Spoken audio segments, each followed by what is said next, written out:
Meus amigos, coloque a mão no seu coração, feche seus olhos. Queria orar nessa noite. Pai, permanece no nosso meio, Jesus. Permanece com tua graça, tua misericórdia no nosso meio, com seu amor, Senhor, com a tua glória, Jesus. Nos toca agora de uma maneira mais profunda, Senhor, e faz com que a gente te conheça um pouco mais, Senhor, nessa noite, Jesus. Senhor, abre os nossos corações, abre os nossos olhos espirituais, Senhor, para que a gente possa receber essa semente lançada do céu, Pai. Que eu seja apenas um canal, um instrumento daquilo que o Teu Espírito Santo quer falar com a noiva, Jesus. Que tudo isso venha de Ti, Senhor, porque tudo isso é para Ti, Jesus. Todo esse culto, Senhor, toda essa estrutura, a gente não adora nenhum tipo de estrutura, mas é tudo aquilo sirva para glorificar o Teu nome, Senhor, no nosso meio, que o Teu nome seja exaltado, Pai. Então, em nome de Jesus, permanece aqui nesse lugar, Senhor, e nos abre os olhos e os corações, Senhor, e que a Tua palavra frutifique a 100 por 1 em nosso meio, e nós saímos daqui aplicando no nome de Jesus. Amém? Estão felizes ainda?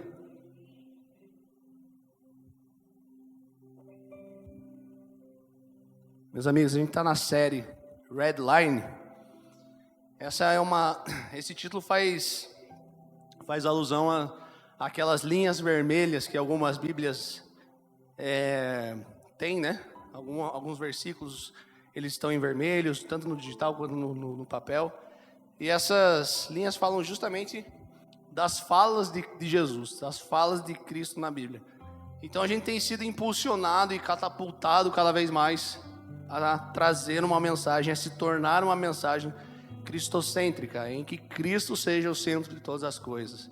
Nós temos impulsionados aqui para que a gente fale como Jesus falava, para que a gente ande nos caminhos de Jesus, para que a gente ame as pessoas da maneira que Jesus amava, e para que a gente seja cada dia um pouquinho mais parecidos e com o caráter de Jesus. Amém? A primeira pregação de Jesus foi logo depois que ele foi tentado no deserto, né? Jejuou e foi tentado pelo diabo, e ele volta cheio de Espírito Santo, e ele faz uma pregação, está lá em Lucas 4, depois você lê, em que ele entra ali numa sinagoga, né? numa igreja da época, cheia de mestres das leis, doutores, né? Os escribas, e ele prega a palavra de Deus, né? Dão para ele um livro do profeta Isaías, em que hoje, mais precisamente, que a gente conhece é Isaías 61, e Jesus prega e ele começa a falar: o Espírito do Senhor está sobre mim, porque Ele me ungiu para pregar as boas novas aos pobres, Ele me enviou para proclamar liberdade aos presos e recuperação da vista aos cegos, para libertar os oprimidos. Aí Jesus fecha aquele livro naquele instante e fala: hoje está se cumprindo essa palavra. Todo mundo ali, toda a galera daquela igreja ficou completamente espantado, escandalizado, vamos dizer assim. Os caras mais zica da palavra de Deus, os caras mais estudiosos, os mestres, estavam ali: quem que esse cara pensa que ele é, para falar que o Espírito de Deus está sobre ele? O que? Esse cara está maluco. Então Jesus já escandalizou a religião na primeira pregação que ele fez. Ele escandalizou a religião dentro da sinagoga, exatamente no momento em que ele prega sobre o seu propósito. Qual que era o propósito de Jesus? Ele fala: pregar as boas novas aos pobres. Isso não fala de uma condição financeira somente, né? Mas fala às vezes uma pobreza de amor, uma pobreza interna, né? A gente tem aquela frase, né, bem conhecida, que tem gente que é tão pobre que a única coisa que ela tem é o dinheiro. Então fala de uma pobreza interna realmente, não uma pobreza externa, e também não uma pobreza de espírito, que é aquilo que a gente é impulsionado a ser. A Marcela falou aqui na semana passada, que os pobres de espírito, né, deles é o reino dos céus. E isso fala realmente de alguém que já renunciou toda a sua vida para viver a vida que Cristo tem para ela, para viver os caminhos que Jesus tem para ela, as vontades de Deus. Então ele veio para pregar essas boas novas, essa boa notícia aos pobres, para libertar os cativos e oprimidos, né? Aqueles presos no pecado, presos em pensamentos e atitudes pecaminosas, e curar os cegos, aqueles que não conseguiam enxergar a Deus, não conseguiam ver a Cristo e enxergar os caminhos de Jesus. Então, meus amigos, se algum de vocês estão aqui, de alguma maneira se sentindo pobre no seu interior, se sentindo preso, aprisionado, oprimido, ou não consegue ver Jesus, eu oro realmente para que o Espírito Santo se revele para você nessa noite, para que o Espírito Santo realmente venha com uma nova estação de cura. A gente acabou de profetizar que esse ambiente profético de adoração, um ambiente de cura, um ambiente de libertação, né? Tudo que a gente tem absorvido dia após dia aqui, que a gente seja transformado cada vez mais com isso, para que a gente se torne cada dia mais pobres de espírito, que é aquele que tem conhecimento. A gente pode ser um grande estudioso da palavra de Deus, mas à medida que a gente está à frente de Jesus, isso é reduzido a nada, porque Jesus é o dono de todo conhecimento. Amém? Toda a grandeza de Jesus, ela é muito mais alta de qualquer conhecimento que nós podemos ter aqui nessa terra. Então eu queria mostrar para vocês aqui algumas falas de Jesus, né? E mais precisamente lá em Lucas 15. Pode deixar aberto que a gente já vai ler.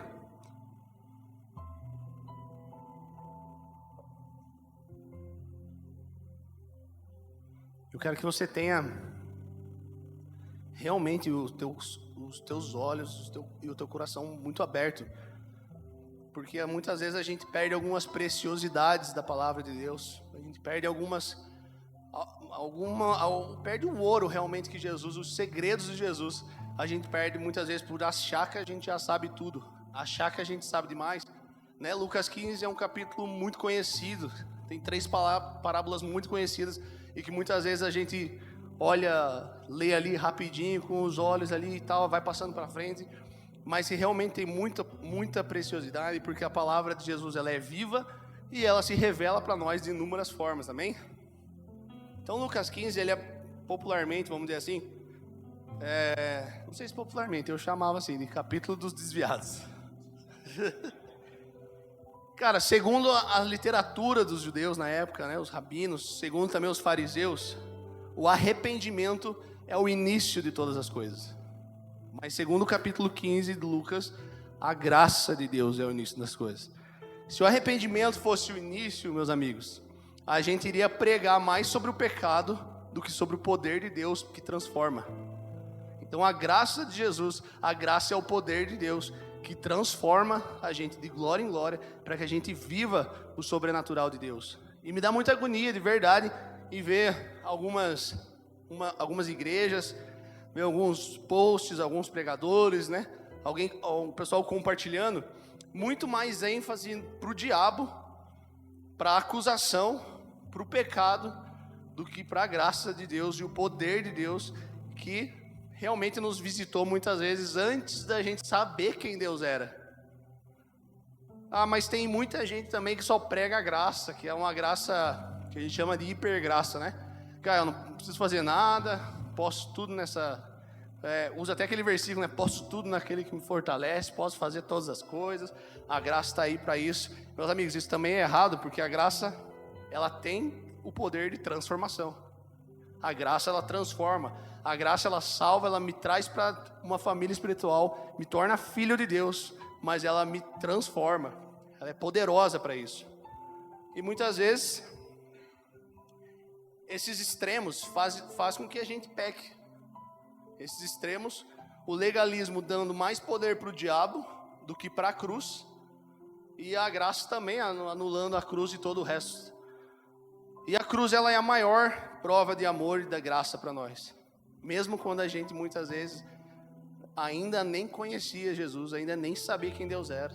Então o Senhor persegue a gente quando a gente nem sabia que Ele era. O Espírito de Deus, a Bíblia fala que o Espírito de Deus geme gemidos inexprimíveis, que a gente não consegue entender, mas é Ele que intercede, Ele vai lá e fala para Deus todas as coisas que a gente mesmo nem entende, e a gente nem sabia que o Espírito Santo existia. Quando a gente entra na presença de Deus, se converte, parte do nosso testemunho, particularmente do meu, era assim, cara, Deus me livrou de muitas já. Eu era uma desgraça, mas cara, eu saía nos lugares e eu não lembro nem como eu cheguei em casa. Realmente isso se chama graça comum. A graça comum é o nome disso. Quem já escutou alguma música, e aquela não é cristã, não é um louvor, mas que você fala assim, cara, essa música facilmente poderia ser sobre Deus. Por quê? Porque isso para mim é um dos exemplos práticos realmente daquilo que a gente lê em que a natureza criada, ela grita por socorro, né, pela manifestação de Deus, dos filhos de Deus. Paulo lá andando em Atenas, lá na Grécia, né, aquele país, aquela cidade tomada por deuses e ídolos para tudo quanto é coisa. Lá em Atos 17, no 23, ele diz: pois andando pela cidade, observei cuidadosamente seus objetos de culto e encontrei até um altar com essa inscrição: ao Deus desconhecido. Ora, o que vocês adoram, apesar de não conhecerem, eu lhes anuncio. Quem que é esse Deus desconhecido? O nosso Deus, o Deus que nós conhecemos. Jesus, o único Deus, o Rei dos Reis, o Senhor dos Senhores. Deus aqui, o único Deus desconhecido é o Deus que entregou seu Filho numa cruz para que eu e para que você possamos ter vida e vida em abundância. Amém? Quando a gente nem sabia quem Ele era, Jesus se fez carne e morreu numa cruz para dar vida para mim e para você. Isso é um escândalo, um absurdo da graça. Então a graça é o início de todas as coisas, e não o arrependimento o início das coisas, porque eu não era arrependido do que eu estava fazendo, mas a graça já tinha me alcançado. Amém? Então repete comigo: o início de tudo é Cristo, e o fim de tudo é Cristo. A graça, então, ela não é só para os de fora, a graça também é para os de dentro. Todos carecem da graça, todos carecem da misericórdia de Deus. Então, quando o Espírito Santo toca a gente com a maravilhosa graça, a gente começa a explodir por dentro, a queimar por Jesus, a queimar de amor por pessoas. Não tem como eu ser apaixonado por Jesus e não amar as pessoas. Não tem como eu ser tocado pela graça e não querer tocar as pessoas com essa mesma graça. Não tem como eu ser tocado por Jesus e continuar muitas vezes um crente chato, um crente ranzinho, mimizento, que tem uma opinião formada sobre tudo, que vem lá numa igreja e fala que igreja é tudo igual, pastor é tudo igual, que tudo tem uma segunda intenção. Você está na mesa muitas vezes com as pessoas acham que aquilo tem uma segunda intenção e não conseguem enxergar essa maravilhosa graça, essa maravilhosa cultura de reino do céu. Ontem a gente teve aqui um supersídio, um negócio que pode ser um escândalo muitas vezes, cara. Que tipo de igreja é essa que um sai semeando, dando coisas, dando presentes um para o outro? Isso é a graça nos tocando e a gente não consegue conter isso e a gente precisa transferir isso. Então, à medida que a graça nos alcança todos os dias, a gente transfere graça todos os dias para as pessoas. Amém? E o Novo Testamento, a graça, ela não é uma doutrina para ser seguida. A graça é o princípio e a sustentação de toda a criação. A gente pode dizer que a graça é uma pessoa, né? Jesus é a graça. Tá feliz ainda? Amém. 7 pessoas felizes nessa noite. Oh, Jesus.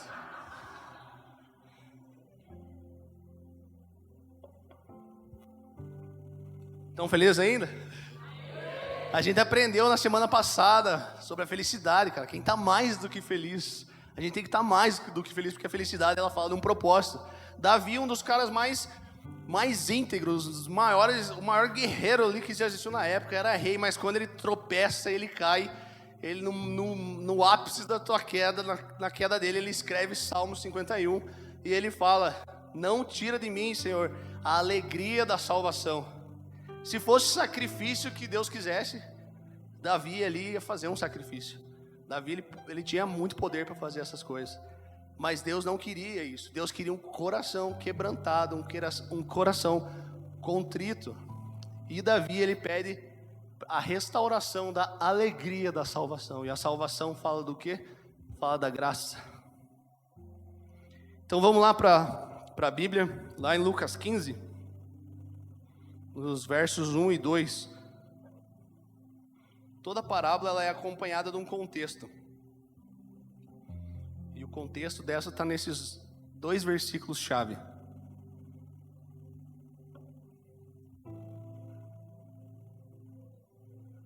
Diz assim: todos os publicanos e pecadores estavam se reunindo para ouvi-lo, mas os fariseus e mestres da lei o criticavam.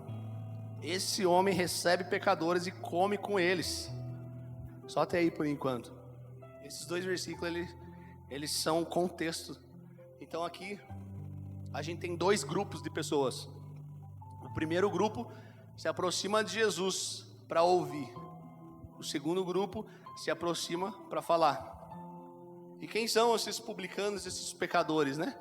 Na época, os publicanos ali eram os cobradores de impostos, considerados muitas vezes ali os traidores da pátria, né? Aqueles caras que delatavam o não pagamento dos impostos. Desde aquela época já eles eram, vamos dizer assim, os políticos da época, né? Então desde essa época a galera já era meio odiada, né? Por causa dos impostos e toda. Eles eram considerados traidores. E os pecadores era qualquer um que transgredia, que não cumpria à risca as leis da Torá, né? As leis de Moisés. E qualquer povo que não seguisse isso era considerado impuro, era considerado um pecador.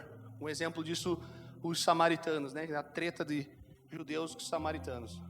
Mas quando vem essa palavra hoje para nós, pecador, é natural que a gente imagine o extremo da coisa. Pessoas extremamente indesejáveis pela sociedade. Assassinos, ladrões, políticos extremamente corruptos. Mas pecadores, eles são pecadores, independente do nível. Esses pecadores que eu acabei de citar aqui, eles acabam sendo pecadores muito distantes de nós, né? Muitas vezes, enquanto a gente imaginar que são esses pecadores desta forma, assassinos, ladrões e tudo mais, a gente nunca vai conseguir se colocar no lugar deles. Então a gente poderia pensar nos pecadores um pouco mais próximos. Nós, eu e você.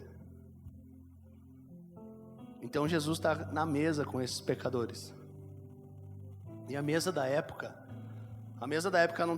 não é tipo as nossas mesas hoje, né? Tinha aquela mesa bonita, as cadeiras, os talheres, eles comiam com a mão mesmo. Eles sentavam praticamente no chão, os pés ficavam à mostra, não ficava embaixo da cadeira. E geralmente eles comiam com a porta aberta porque as casas não tinham janelas. Então a cena ali era um banquete em que alguém estava falando e os demais estavam em volta da mesa para ouvir. E era comum também que as pessoas se aproximassem, e pelo fato da porta estar aberta, as pessoas se aproximavam dali para ouvir aquilo que estava sendo falado. Tipo você que é Maria Fifi, você escuta uma briga lá na rua e você sai perto da janela assim, vai ver o que está acontecendo. Eu sou assim, não sei quem mais. Lá dentro do condomínio, quando alguém começa a discutir, eu já pego e falo para a Fábio, assim, baixa o volume da TV que eu quero ver o que está rolando. Eu sou assim. Já estou confessando aqui para vocês. E lembra aquela passagem que aquela mulher lava os pés de Jesus? Jesus, ele está ali na casa do fariseu Simão, né? E ele é o único com os pés sujos. Ele é o único que ali os fariseus não lavaram os pés dele, ou não deram água, que era muito comum, que eu falei. Naquela época era diferente, né? Naquela época eles andavam com as sandalhonas lá, né? Naquele barro e terra e areia, tudo coisa. E quando eles chegavam nas casas, eles tinham que lavar os pés para não sujar, né? Não que fosse muito limpo na casa, mas eles tinham que lavar os pés. E naquela mesa de Jesus com os fariseus, Jesus era o único que estava ali com o pé sujo. E não recebeu água, né? Principalmente se você recebesse um profeta, você tinha que lavar os pés dele, dar água para ele lavar. Então o que acontece? Uma mulher pecadora, ela chega, ela vê Jesus com os pés sujos e ela fica tão triste com aquela cena e ela começa a chorar e suas lágrimas lavam o pé de Jesus. Ela lava os pés de Jesus com as suas lágrimas, ela derrama o perfume. E ela não vai para debaixo da mesa, falando, podem ficar conversando, eu vou aqui, não vou nem atrapalhar, vou só lavar os pés dele aqui e vou embora, pode ficar tranquilo. Não, ela estava fazendo ali ao vivo, com todo mundo olhando, todos aqueles religiosos, aqueles fariseus, eles estavam ali com Jesus na mesa, presenciando uma pecadora lavando os pés de Jesus, e eles ficaram escandalizados com aquilo. Provavelmente essa mulher era uma das que estavam para o lado de fora, ficaram curiosos e viram ali, e ela se entristeceu com aquela cena, e ela foi ali, e o ato que ela fez escandalizou os religiosos. E os judeus, eles tinham um zelo extremo com a pureza também das mãos, né? Com essa questão dos alimentos. Tipo você que é mãe, sabe muito bem né? Quando seu filho está brincando o dia inteiro na rua e ele chega lá e ele vai atacar a geladeira e vai pegar uma coisa, vai comer e fala: meu Deus, não lavou nem a mão. Nossa, vai tudo essas bactérias, vai tacar as lombrigas, vai não sei o que. Você fica assim. Os judeus era quase mais ou menos isso. Se os judeus tivessem algum mínimo contato com os pecadores, alguém que era considerado pecador, né? Eles eram considerados com mãos impuras. Por exemplo, os samaritanos. Se eles tivessem um contato com os samaritanos, que é um outro povo, se ele sentasse para comer na mesa, não tivesse com as mãos extremamente bem lavadas, eles contaminariam aquele alimento que eles iam comer, porque eles não comiam de talher, né, com a mão. Então iam contaminar aquele alimento, e aquele alimento contaminado iria contaminar eles. Então essa era uma cultura muito extrema dos religiosos da época, e esse era o pensamento dos judeus. Só que a questão aqui, os pecadores não são só os samaritanos, são qualquer tipo das pessoas que não seguiam aquela religião, não seguiam a religião à risca. Eles poderiam até acreditar, ter fé em alguma coisa, mas se eles não seguissem aqueles rituais religiosos, eles eram considerados pecadores. Então imagina que são pessoas que muito possivelmente poderiam ser que acreditassem em Deus, mas não frequentam a igreja da forma que deveria, não vão no GC da forma que deveria, falta o GC e tudo mais. Eles são considerados também pecadores. Então imagina que esses pecadores são justamente o motivo pelo qual aqueles que eram mais zelosos com as escrituras tomavam o máximo de cuidado para eles não se tornarem impuros, para que eles não se contaminassem. Está dando para entender? Então foram o quê? Esses pecadores, esses impuros, que se aproximaram de Jesus. E eles não foram pedir por um milagre, eles não chegaram perto de Jesus para chorar as pitangas, para chorar os perrengues da vida, para falar dos problemas financeiros, para falar da minha falta de emprego. Eles não chegaram para pedir alguma coisa para Jesus, esses pecadores chegaram simplesmente para ouvir Jesus. Então esses pecadores se reunindo para ouvir Jesus. Note, meus amigos, que Jesus atraía esse tipo de gente que muitas vezes a igreja não atrai mais. Em nome de Jesus, eu profetizo cada vez mais uma poema de porta larga e aberta nessa cidade. Em nome de Jesus. Em pouco tempo de igreja, 3 anos de igreja, nós já fomos chamados de várias coisas relacionadas a isso, né? A igreja da porta aberta, como a Marcela falou que o pastor de vocês prega bêbado. Meu Deus, lá pode tudo, lá pode... Cara, eu quero realmente, eu desejo no fundo do meu coração que a porta da Poema, as tendas da Poema se alarguem cada vez mais, porque essas pessoas precisam de um toque de Jesus. Essas pessoas precisam estar à mesa com Jesus. E que dia após dia essas pessoas possam encontrar um lugar para se pertencer, e é um lugar onde elas possam ser incluídas, mas não só incluídos, transformados pela graça de Jesus, e para que elas possam sair proclamando o evangelho para todas as pessoas. A arca era tão grande, a porta da arca, que entrava qualquer tipo de animal. Quem pegou aqui a igreja tem um monte de animal também, né?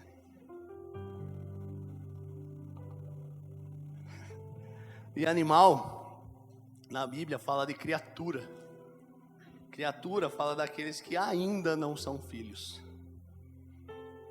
Então a igreja ela tem que ser inclusiva, sim, mas ela tem que ser transformadora.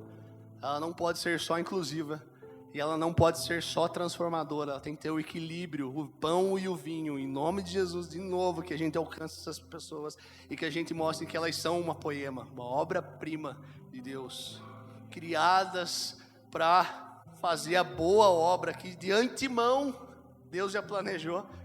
Desde o ventre da mãe dessas pessoas, Deus já tem uma boa obra para mim, uma boa obra para você. E as pessoas, elas precisam saber disso. O nosso ministério, meus amigos, nossa igreja, nosso ministério não é salvar as pessoas. Esse é o papel do Espírito Santo. Esse é o papel de Jesus por meio da sua graça maravilhosa, que o preço que ele já pagou na cruz. O nosso ministério como igreja é o ministério da reconciliação. Aqueles que foram alcançados pela graça de Jesus poderem ser transformados e poder viver os propósitos de Jesus como uma obra-prima aqui na terra. Amém? Então o que a gente faz? A gente não mede as pessoas pelo jeito que elas tropeçaram, por onde que elas caíram. A gente estende a mão e levanta elas a Cristo Jesus, que é capaz, por meio da sua graça maravilhosa, qualquer tipo de transformação. A única pessoa que não consegue amar a graça são aqueles religiosos hipócritas que acham que alguém tem que fazer alguma coisa para merecer ser de Jesus. Então, o nome de Jesus, pregue no seu trabalho, pregue na sua escola, pregue no seu bairro, pregue no seu condomínio, pregue na sua casa, você que é o único convertido da sua casa. Pregue para as pessoas que não conhecem a Cristo. Pare de ficar pregando para convertido, em nome de Jesus. Para de pegar os irmãos da igreja que você saiu, veio para cá, porque essa igreja é melhor. Eu tenho que trazer, eu tenho que pregar e trazer todos os meus amigos da igreja para cá. Pare de pregar para convertido. Pregue o evangelho para aquela criação que aguarda, pedindo um socorro pela manifestação dos filhos de Deus. Aleluia! Aleluia! Aí Jesus estava lá com esses pecadores e chegam os fariseus. Chega aquela gangue ali dos fariseus e aquele povo começa a murmurar, começa a reclamar com Jesus, começa a ficar escandalizado, a difamar Jesus. E quem são os fariseus e escribas? Vamos lá. Aquela galera que esmiuça a Bíblia, esmiuça as Escrituras. Como ninguém eles conhecem a Bíblia, eles estão preocupados com cada letra que está escrita ali, e eles estão preocupados com as interpretações e loucos para que aquilo se cumpra, independente e mesmo que forçadamente. E o fariseu hoje, vamos tentar aproximar um pouco, assim como a gente se aproximou dos pecadores. Quando a gente escuta falar fariseu, geralmente ele é atrelado a um xingamento. Ninguém aqui elogia, né, chamando alguém de fariseu. A gente geralmente está querendo falar, fariseu hoje em dia é quase um sinônimo de seu hipócrita, seu duas caras. É quase um sinônimo do cara, você é um religioso maluco, você é um religioso fanático. Mas vamos tentar deixar esse fariseu um pouco mais próximo. Ao invés de pintar o fariseu como esse demônio que a gente fala, o fariseu ele é alguém muito bem intencionado. O fariseu ele é alguém muito zeloso, extremamente zeloso, com que as escrituras sejam cumpridas e que a palavra de Deus seja realizada à risca. É isso mesmo. Ele tem boas intenções, mas quando ele entra, ele dá de cara com aqueles homens ali, aquelas mulheres, aqueles pecadores publicanos, sentados à mesa, comendo com Jesus. Eles ficam extremamente escandalizados, porque eles olham ali para a direita, tem um cara partindo um pão e dando para Jesus. Olham ali para o outro lado, tem um cara, ó Jesus, quer um enroladinho de presunto aqui? Olha para Jesus, Jesus, quer uma maçãzinha aqui? Jesus, quer uma Pepsi Twist aqui? Aí os caras ficam completamente escandalizados com aquilo. Eles estão olhando ali, aqueles religiosos.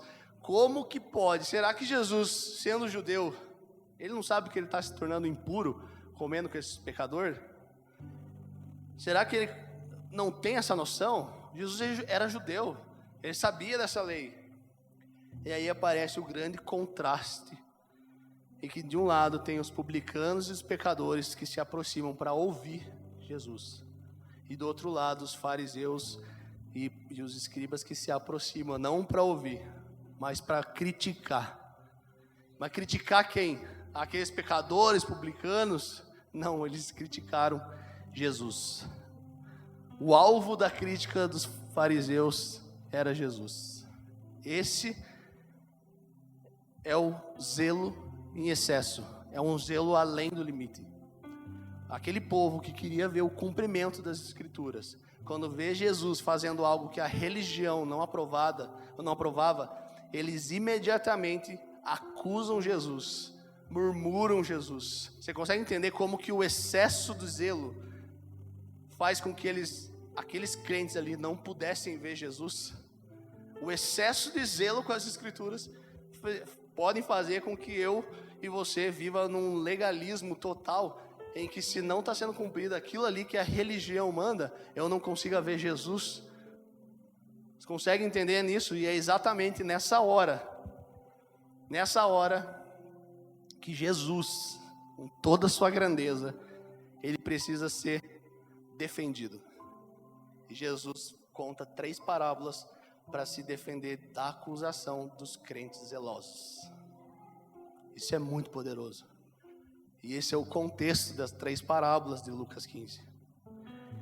E essas 3 parábolas,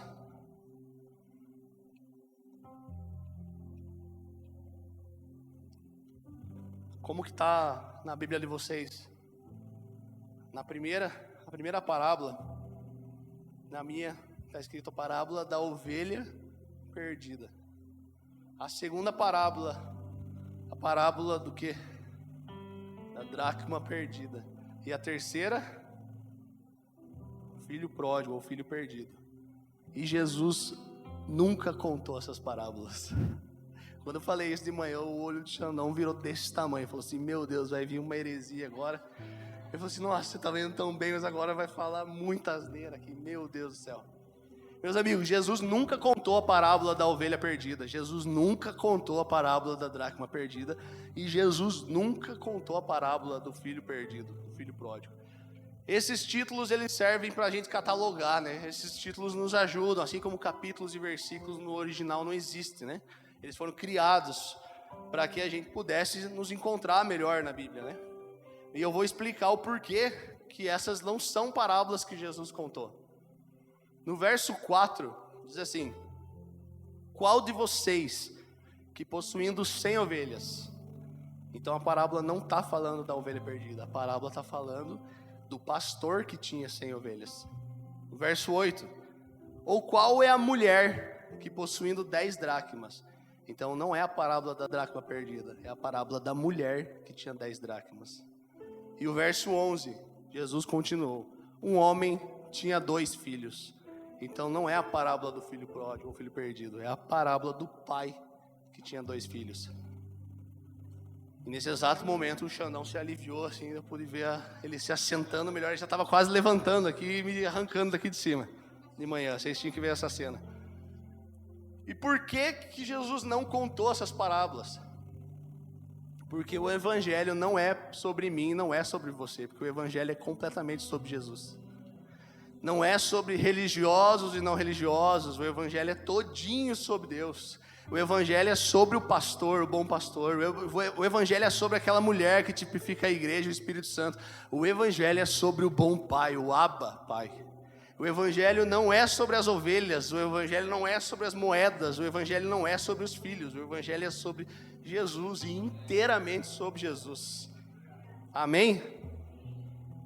Ficou claro isso? Amém. Então risca na sua Bíblia os títulos aí. Não, estou brincando. Vamos ler Lucas 15, verso 4. Qual de vocês possuindo 100 ovelhas e perdendo uma, não deixa as 99 no campo e vai atrás da ovelha perdida até encontrá-la? E quando encontra, coloca alegremente sobre seus ombros e vai para casa. Ao chegar, reúne seus amigos e vizinhos e diz: alegrem-se comigo, pois encontrei a minha ovelha perdida. Eu lhes digo que da mesma forma haverá mais alegria no céu quando um pecador se arrepende do que por 99 justos que não precisam se arrepender. E por que vamos dar uma desmembrada aí, né? Por que Jesus está falando de ovelha? Ele podia ter usado qualquer outro animal. Além da ovelha, obviamente, ser um animal, né, da época, né, muito conhecido ali pelos pastores e tal. Mas a ovelha é um animal que mais depende do cuidado do seu pastor. A ovelha não sabe o que fazer. A ovelha é quase inútil se não tem um pastor para dar todas as guias, todas as direções, para botar no aprisco de novo e tudo mais. Então a ovelha, ela depende muito e completamente do cuidado do seu pastor. E quando a Bíblia fala disso, a Bíblia da ovelha, a Bíblia está falando da humanidade. Está falando de um chamado universal em que ele chama toda a terra, toda a face da terra, para que ela seja arrebanhada pelo bom pastor, para que ele seja o bom pastor, o nosso bom pastor. E a ovelha ela está numa categoria de animal que é chamada de animais de rebanho.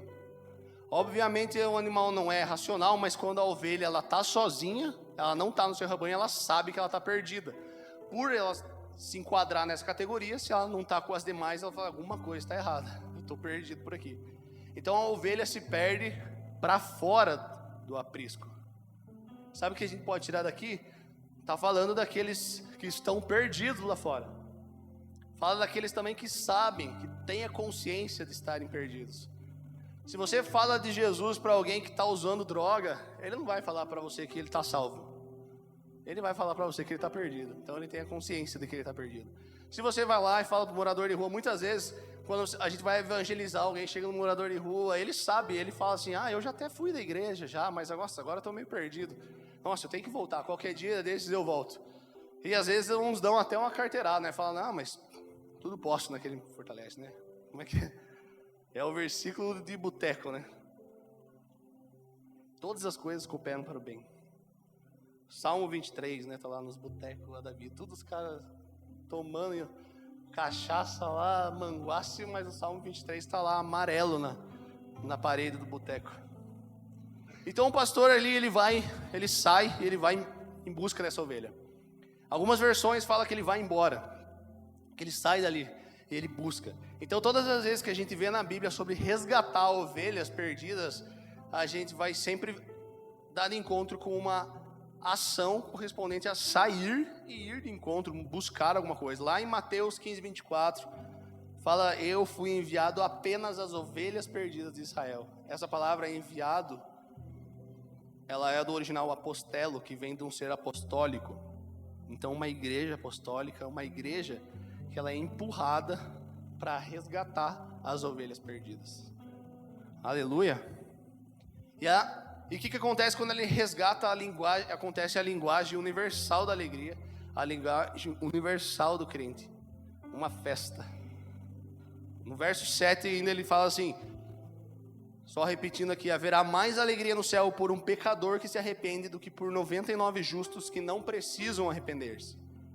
Então, gente, olha aqui, se você ora, se você adora, se você dá a sua oferta, dá seus dízimos, dá suas primícias, você vai no GC, você ergue a mão, você ora lá certinho, vem domingo a domingo aqui, não perde um culto, você não coloca tanta alegria no coração de Deus do que quando o dia que você falou, eu não quero mais viver essa vida de pecado, eu quero viver uma vida com Jesus.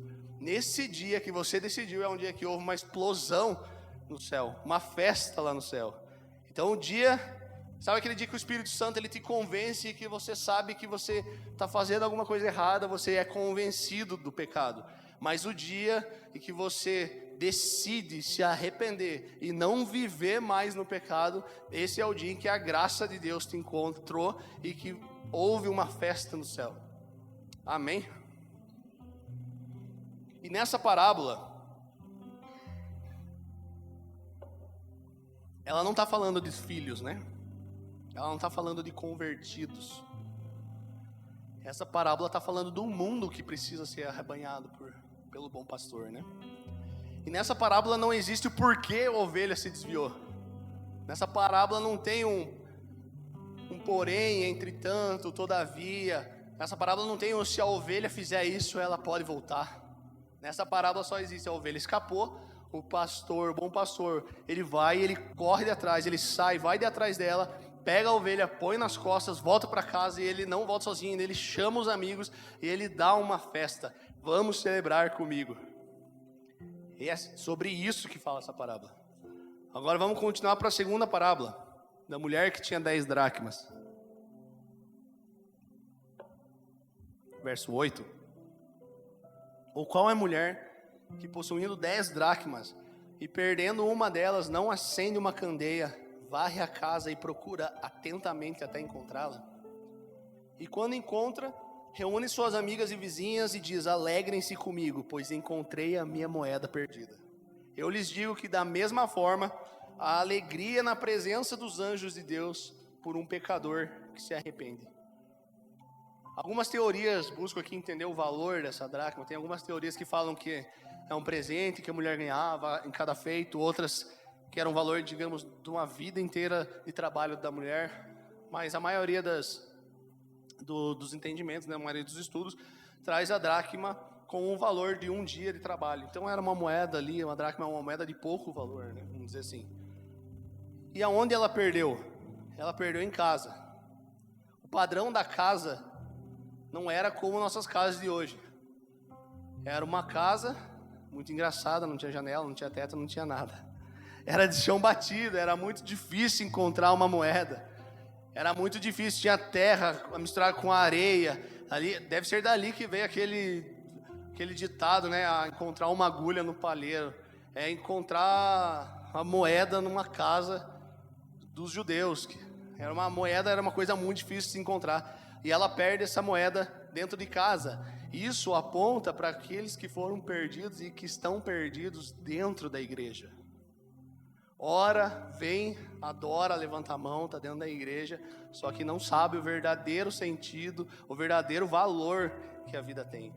A Bíblia fala que tem crentes que já deveriam ser mestres no nosso meio.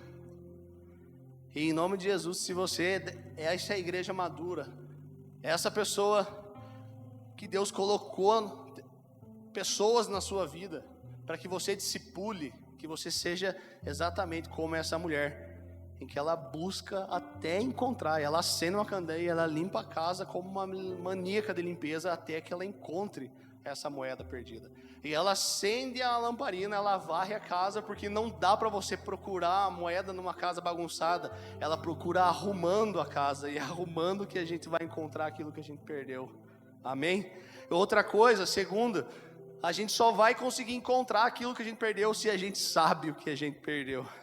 A gente não consegue encontrar uma coisa e falar assim, encontrei a minha moeda perdida, se eu não sei que eu perdi essa moeda. E se essa parábola do pastor de ovelhas representa o compromisso com a ovelha, representa o amor com a ovelha, essa parábola da mulher, ela representa o valor das coisas. Qual o valor das coisas de Jesus para nós? Tem alguma coisa que pode ser pequena, era uma moedinha no meio das 10, poderia ser um valor mínimo, mas para ela tem um valor imenso. Para alguém pode ser uma moedinha, mas para aquela mulher não era uma moedinha, era a moedinha dela. Eu até falei aqui de manhã, nossa, quando eu era mais novo, eu tinha uma cartinha que a Fábio fez, ela fazia várias cartinhas, era uma época que o romance era mais top, ela fazia cartinha, ela mandava e-mail e tal. Hoje não. Mas ela tinha uma cartinha lá que ela me mandou e eu tinha essa cartinha dobrada dentro da carteira, bem tosca assim, nossa, eu andava com ela na carteira, nossa. A gente namorava à distância, então é por isso também, né? Mas quem aqui é mais velho, que é do tempo disso, hoje em dia as carteiras nem tem mais aqueles negócios que ficava dobrando trocentas páginas, parecia um fichário a carteira. Então tinha lá cartinha, tinha foto 3x4 dela que daí grudava naquilo ali, porque eu suo, né, igual uma tampa de marmita, eu falei, então daí a carteira molhava, na hora que tirava aquele negócio estava grudado dentro das folhinhas ali, estava um nojo da carteira, enfim. Mas cara, para ninguém isso teria valor, mas para mim tinha. Então, para aquela mulher, a moedinha não tinha, ela tinha muito valor, para algumas pessoas não tinha. E o que está em jogo aqui? O que essa parábola está nos dizendo?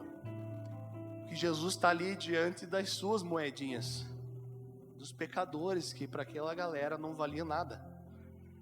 Mas para Jesus, Ele não está diante dos pecadores, Ele está diante dos seus pecadores. Uma coisa é a gente ser pecador lá fora, outra coisa é completamente diferente. A gente ser pecador nas mãos do oleiro, daquele que pode nos moldar para fazer as coisas segundo a sua vontade, amém? E qual das dracmas, né? Vamos filosofar aqui. Qual das dracmas a gente pode ter perdido dentro da igreja? Eu não estou mais feliz. Eu venho forçado para a igreja, eu venho porque eu tenho uma escala para servir. Eu perdi a dracma da alegria. Eu estou vindo para a igreja, mas eu não tenho mais temor. Eu dou uma olhada nas meninas, dou uma olhada nos piá aí e tal. Eu perdi a dracma do temor. E essa mulher, tipificando a igreja, era uma mulher que se importava com as pequenas coisas. Era uma igreja que se importava. E se ela perdeu algo ali, se ela perdeu uma dracma, ela perdia a alegria dela. Então muitas vezes a gente, estou indo para a igreja, não estou queimando mais. Eu estou indo, mas nossa, Jesus, eu não estou mais amando muito meu irmão. Qual dracma você está perdendo? Você perdeu, você tem perdido dentro da casa, dentro da igreja. E como que ela encontra essa dracma? Permanecendo dentro de casa, arrumando a casa. E como eu falei, a casa não tinha janela, ela tinha uma porta, ela não tinha uma iluminação direita, era aquele piso batido. Então, muitas vezes não é só varrendo. Ela podia achar, nossa, será que eu vi a dracma aqui? Ela se abaixa, ela deve botar a mão na terra ali. Então ela se prostra, ela permanece buscando até que ela encontre. E quando ela encontra, ela dá uma festa. É o crente dando festa de novo. E quando ela encontra essa moeda, ela se alegra tanto que ela dá uma grande festa com as suas amigas, suas vizinhas. Ela deve ter gasto as 9 moedas para fazer a festa por causa de uma. Mas a festa só acontece quando essa moeda que estava perdida é encontrada. Amém? Estão felizes, gente? Vocês estão meio quietinhos? Ai, ajuda nós aí. Que é mais alto, que é mais difícil. No verso 11 diz assim, Jesus continuou, o homem tinha 2 filhos. O mais novo disse ao seu pai, pai, quero minha parte da herança. Assim ele repartiu sua propriedade entre eles. Filhos aqui já está falando de herdeiros. Ninguém pede uma herança de um pai vivo.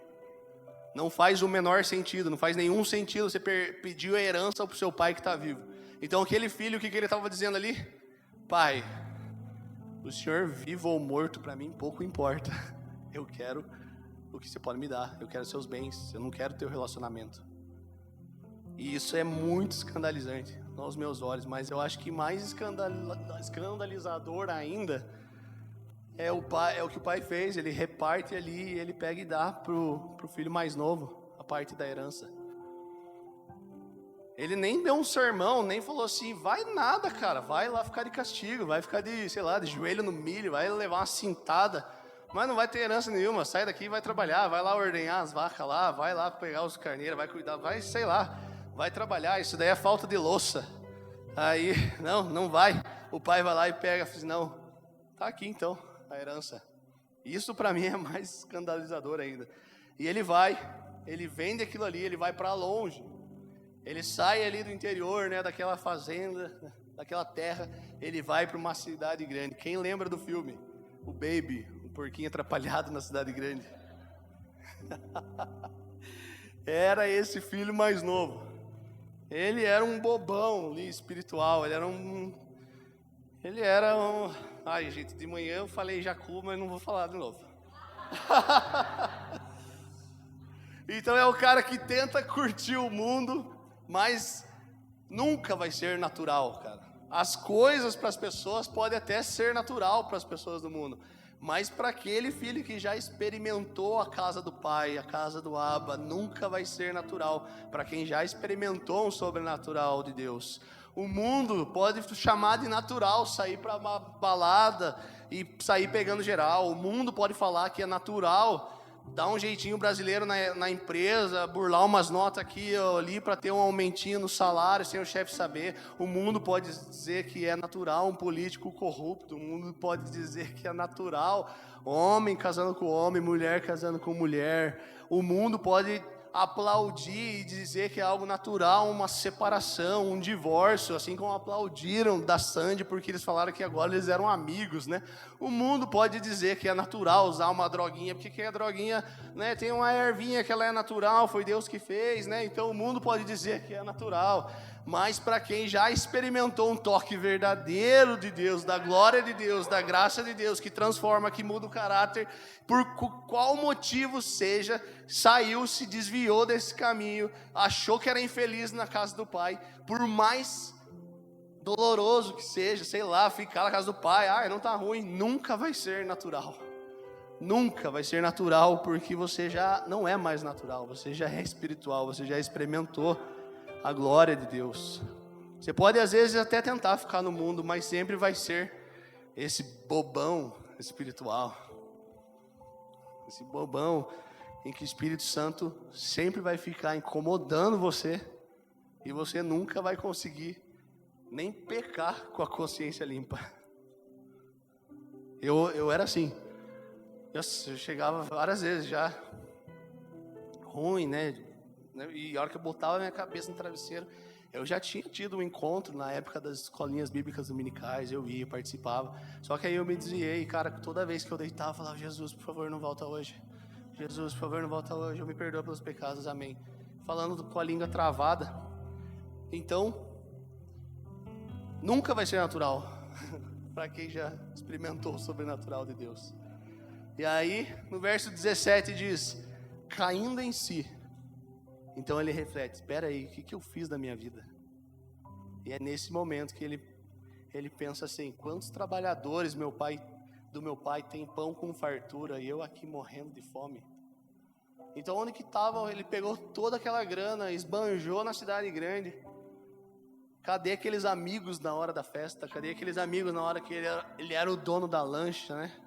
Cadê os amigos na hora que ele pagava a picanha, pagava o churrasquinho? Cadê os amigos nessa hora boa que dava um tapinha nas costas e falava: tamo junto? Cadê esses amigos? Cadê os amigos da curtição que poderiam ajudar ele nesse momento? Porque ele se encontrava onde? No meio ali, desejando a comida dos porcos. Isso era o mais fundo do poço que alguém podia chegar. Enquanto Deus chama a humanidade de ovelha, aquele filho estava desejando ser um porco. Quem lembra do... Deixa pra lá. Aí nesse momento ele percebe que ele está infeliz, longe da casa do pai. E aí o que ele faz?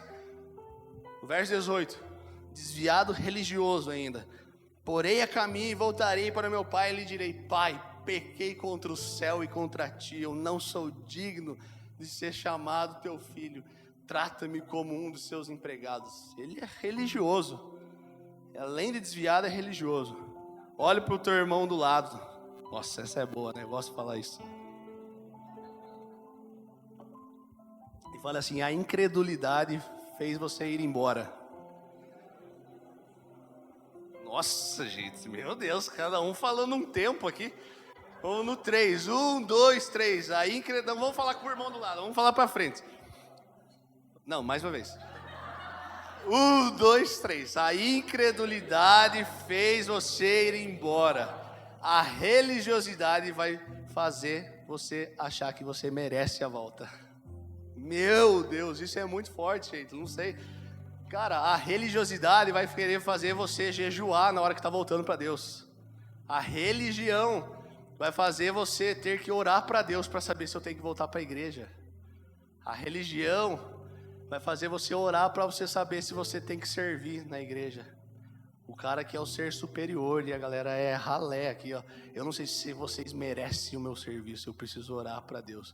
Não, ora para saber em qual ministério você vai servir, mas orar para servir, meu Deus. Eu fico, ó, pé da cara. E quando ele volta, a Bíblia diz que o pai sai correndo do encontro, e isso era um ato de extrema vergonha para alguém mais velho, ou mesmo para alguém rico, né, proprietário de terras como era aquele pai. Era um ato extremamente vergonhoso você correr na rua. E pela cultura judaica, se o filho tivesse feito esse altíssimo nível de desonra, à medida que ele apontasse na entrada da cidade, ele já era apedrejado até a morte. Então o que acontece? Ele não ia nem conseguir chegar na casa do pai. E o pai todos os dias olhando ali para o horizonte. Porque no verso 20 diz assim: a seguir levantou-se e foi para seu pai. Estando ainda longe, o seu pai o viu, cheio de compaixão, correu para o seu filho, o abraçou e beijou. O pai sempre estava pronto para receber o filho de volta, sempre. E se a ele estando ainda longe, o pai sai de encontro, porque se ele apontasse no começo da cidade, ele seria apedrejado. Então o pai sai e vai correndo de encontro ao filho. O pai sempre está pronto para o filho voltar para casa. E aí o que ele faz para sair correndo? As mulheres aqui vão entender, tem um monte de mulher aqui que está de vestido. Cara, aquelas roupas judaicas que os caras tinham, era uma túnica, né? Ele tinha que levantar aquilo ali e sair correndo na cidade. Era uma cena ridícula, né? Uma cena em que ele podia ser, além de ser uma vergonha, por causa a galera podia até tirando sarro dele andando para lá e para cá. Mas ele corre e a Bíblia fala que ele dá uma nova veste, novas vestes para ele. Os calçados, ele troca os seus calçados, que fala de se manter no caminho, e ele coloca um anel no dedo que simboliza a aliança.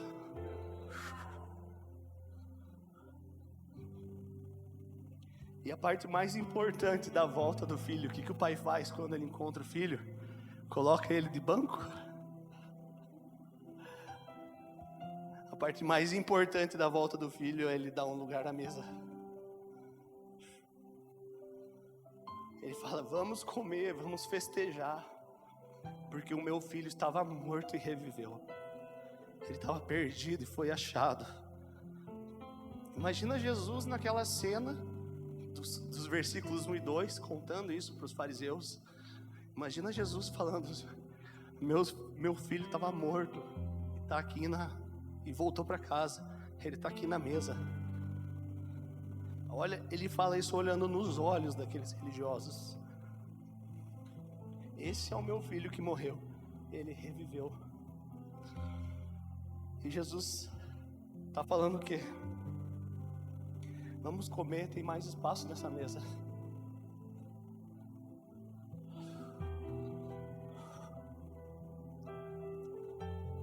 Tem mais espaço nessa mesa. Essa mesa não é só para os incrédulos, não. Essa mesa não é só para aqueles que não estavam nem aí para a religião e que agora estavam ali na mesa para ouvir.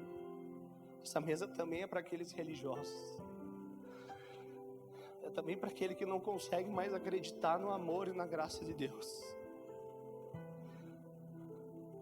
Essa mesa é para crente, para não crente. Essa mesa é para aqueles religiosos que se sentem ressentidos, acham que não provaram a maravilhosa graça de Jesus. Essa mesa é para você que muitas vezes acha que o Senhor falhou com você, que Jesus pisou na bola com você, e você não tem coragem de falar. Essa mesa muitas vezes é para você que não tem coragem, porque ninguém sabe disso, porque você não tem mesa com ninguém, porque você na mesa não consegue abrir o seu coração, mas no fundo, no teu íntimo, os teus pensamentos impuros, você pensa que Jesus deve alguma coisa para você, ou que Jesus pisou na bola com você. Meus amigos, Jesus sabe de todas essas coisas, por isso que Ele pede um coração quebrado, contrito, porque Ele conhece. Quantas vezes você pode fechar a porta do seu quarto e brigar com Jesus? Ele sabe o que você está pensando, e muitas vezes você bota uma máscara crente, uma máscara religiosa, ó Deus Todo-Poderoso, mas no fundo, no teu pensamento, você está questionando e brigando com Deus. E Ele sabe dessas coisas, Ele sabe. E o mais importante é que Deus não te aniquilou da terra por causa desses teus pensamentos impuros e malignos muitas vezes, ou porque sua mente é suja. Deus não te aniquila da terra, porque Ele ama você. Talvez porque você seja um pecador, sim, todos nós somos, mas um pecador nas mãos de Jesus. A primeira parábola fala de sair de encontro da ovelha perdida. A segunda fala de permanecer e colocar a casa em ordem. A terceira fala dele voltar para o lugar em que ele jamais deveria ter saído.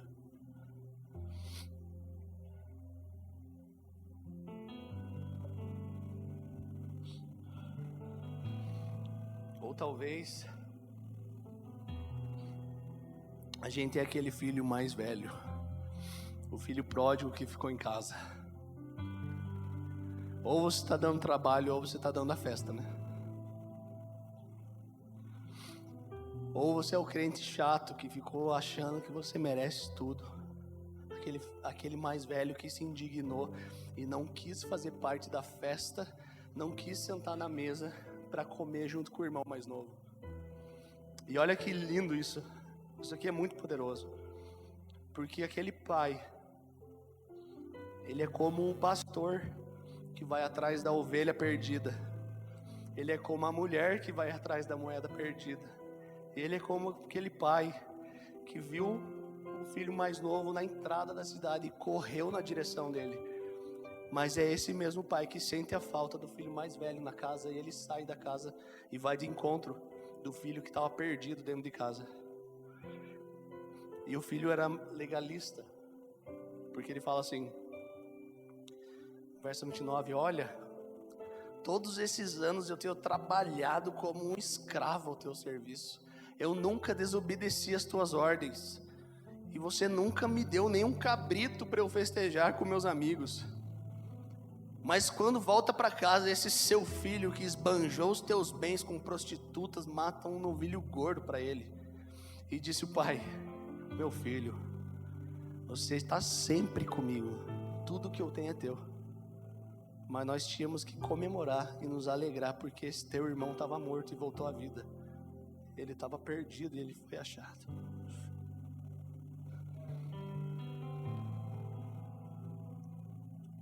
Aqui eu quero me encaminhar para encerrar. Eu quero falar justamente com você que tem se sentido carregado com esse sentimento. O Senhor tem que me abençoar, porque eu faço a obra dele com todo o meu coração. Eu trabalho na igreja há 30 anos, há tantos anos, há 5 anos, há 5 meses, mas eu me dedico e Deus tem que me retribuir esses anos de fidelidade. E aquele pai está ali fora dizendo para o filho: eu não quero a tua fidelidade, eu quero a tua gratidão. E a gratidão só tem aquele que sabe que recebeu mais do que merecia.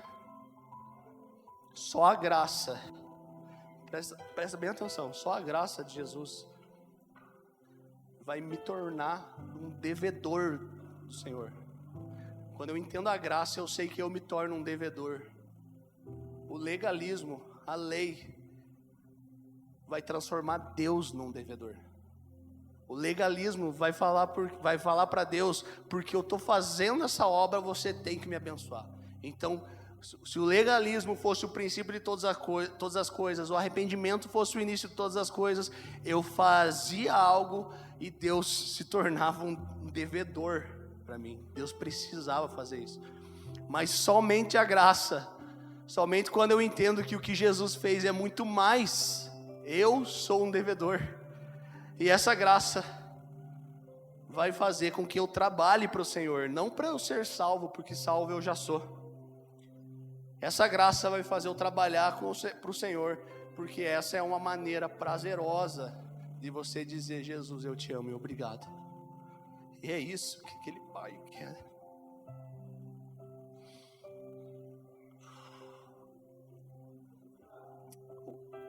O pai não quer o serviço dele, não. O pai não quer o empenho. O pai só quer a gratidão. E quando ele tem a gratidão, o nosso serviço, o meu serviço, o teu serviço para Deus, eu não estou falando só do meu serviço aqui da igreja. O meu serviço, o seu serviço para Deus é só uma declaração de amor para aquele que nos amou primeiro. E essa parábola, ela finaliza fundindo a primeira da segunda, porque era muito comum naquela época. Era uma didática que eles tinham, uma pedagogia, sei lá o nome, mas era algo que quando eles queriam enfatizar muito uma coisa, eles contavam 3 histórias, uma primeira, uma segunda menor e uma última que fundia todas elas. O filho mais novo que saiu estava perdido lá fora. Isso fala daquela ovelha. O filho mais velho estava perdido do lado de dentro. Essa era a moeda. E note que essa parábola parece não ter fim, né? Mas essa parábola, ela termina da maneira que ela começa. Presta muita atenção, de verdade. Se você não pegou nada, se você não entendeu nada da pregação até agora, guarda só isso aí para você. Nos versos 1 e 2 tinha aqueles 2 grupos. Do lado de fora estavam os religiosos morrendo de raiva, e do lado de dentro os pecadores participando da festa, desfrutando da presença de Deus na mesa. E como que termina a parábola do pai e dos filhos? Termina do jeito que a história começa. A parábola termina com o pai na porta, tentando convencer o filho mais velho, que estava do lado de fora, a entrar na festa com o irmão mais novo, que estava do lado de dentro. Quem que o filho pródigo nos representa? Os pródigos são os pecadores, eu e você. Quem que o irmão mais velho do pródigo representa? Os religiosos, eu e você. Meus amigos, Deus é menos ofendido com com a sinceridade de um pecador do que com a hipocrisia dos religiosos. Todas essas 3 festas, elas só aconteceram quando o perdido foi encontrado. Pode ficar de pé, por favor? Vamos parecer que está acabando? Romanos 3:23 diz assim: pois todos pecaram e estão destituídos da glória de Deus. Todos aqui tem um significado muito específico. Todos. Então, quando falarem mal, cara, todos pecaram. Quando falarem mal de você, você pode dizer: você não sabe nem a metade das coisas que eu faço. Você não sabe nem a metade do meu podre. Porque todos pecaram. Ninguém aqui é santo. Mas eu tenho uma boa notícia, porque se todos pecaram e foram destituídos da glória de Deus, Romanos 5, verso 6 diz: mas Deus demonstra o seu amor por nós. Cristo morreu em nosso favor quando ainda éramos pecadores. A condenação estava lá desde Adão e Eva. Nós nascemos pecadores.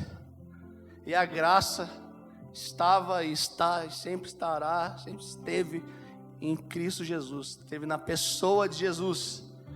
Quando ainda éramos pecadores. Então o que isso fala? Jesus morreu na cruz, não por uma versão melhorada 2.0 turbo nossa aqui, que nós estamos na igreja. Nós estamos um pouquinho melhor, porque se nós estamos na igreja, nós estamos também, nós não somos muito bonzinhos, não. Se nós estamos aqui na igreja é porque a gente precisa dia após dia da misericórdia e da graça de Deus. E não é por essa versão nossa que Deus morreu, que Jesus morreu numa cruz. Jesus morreu quando ainda éramos pecadores. Isso fala o quê? Quando você estava lá desejando ser o porco, a comida do porco, a sua pior versão, o seu mais fundo do poço, é por essa versão que Jesus morreu e fala: os seus pecados estão perdoados. E essa festa, ela tipifica uma coisa na escatologia que é chamada de bodas do Cordeiro. A Marcela até falou sobre aqui. A Bíblia diz que no final vai ter uma grande festa que Deus vai fazer para aqueles que foram salvos pela graça de Deus.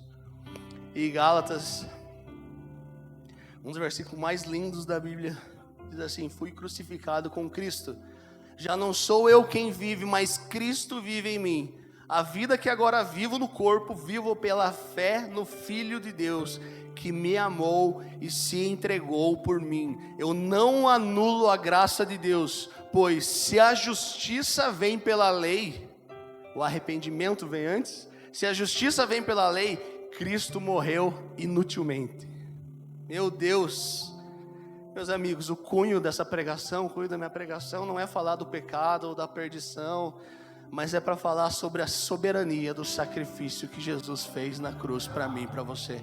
Ele pagou o preço e não há absolutamente nada que eu e você possamos fazer para que Jesus faça alguma coisa para nós, porque Ele já fez, Ele já pagou todo o preço. Nós já tivemos o maior presente que nós poderíamos ter, que é chamada vida eterna, salvação. Salvação vem de graça, e salvação fala de filiação. Deus nos tornou filhos, aquilo que Jesus era o primeiro entre muitos, era o primogênito, ele era unigênito, ele era o único filho, ele se tornou o primogênito, o primeiro de muitos filhos, que hoje somos nós, pela graça de Deus. Deus, em toda a sua grandeza e toda a sua misericórdia, escolheu eu e você para sermos filhos, amém? Pai, em nome de Jesus,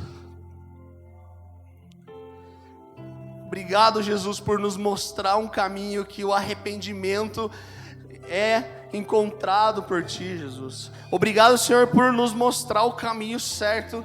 Obrigado, Senhor, pelo Teu Espírito Santo, Jesus. Obrigado por ser aquele bom pastor que vai de encontro da sua ovelha e busca, Jesus. Obrigado por ser como aquela mulher, Espírito Santo, que faz com que a gente busque incansavelmente dentro de casa, Senhor, a Tua presença, Jesus. Obrigado por ser aquele Pai que, independente se a gente estiver fora perdido ou dentro perdido, o Senhor é misericordioso e gracioso, Senhor, e isso nos basta, Pai.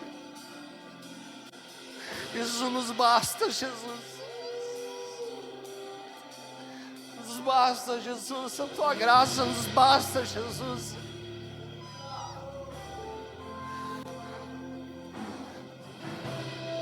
Obrigado, Jesus. Obrigado, Senhor, pela filiação, Jesus.